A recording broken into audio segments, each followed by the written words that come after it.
Share ব্যবসার হাজার হাজার লোক এই ব্যবসায় নিঃস্ব হয়ে গেছে, কতিপয় লোক বড়লোক হয়ে গেল, জ্বালাও পোড়াও ভাঙচুর বহু ঘটনাও ঘটলো। এই ব্যবসা কি করে হালাল বলা যায়? বিষয় হলো ভাই, আমরা তো শরীয়তের মসলা বলি, অর্থাৎ আমরা বললাম যে শরীয়তে পাটের বেচা কেনা বৈধ। পাট বেচা কেনা করতে যে একজন জোর করে একজনের কাছে পাট কেড়ে নিয়েছে, আর একজন পাটের গুদামে আগুন ধরিয়ে দিয়েছে। তা আপনি কি বলবেন যে পাট বেচা কেনা করতে যে আগুন ধরে গেল, কাজেই কি করে পাট বেচা কেনা বৈধ হয়? বিষয় হলো যে ব্যবসা তো সবই বৈধ, কিন্তু ব্যবসার বৈধতার ভিতরে কিছু মূলনীতি রয়েছে। যেমন জোর করে মানে কম দামের পণ্যকে বেশি দামে বেচা, মজুতদারি করে দাম বাড়ানো, হঠাৎ দাম কমিয়ে দেয়, এগুলো হারাম।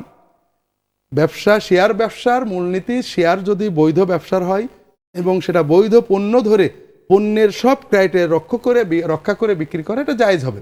কিন্তু অবৈধ ব্যবহারের জন্য তো শরিয়া দায়ী নয়।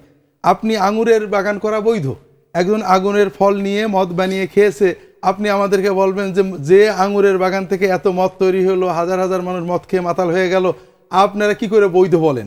আসলে ভাইয়া, ইসলামের মূল বিধানটাকে আপনাকে কোরআন সুন্নাহ থেকে বুঝতে হবে। জি।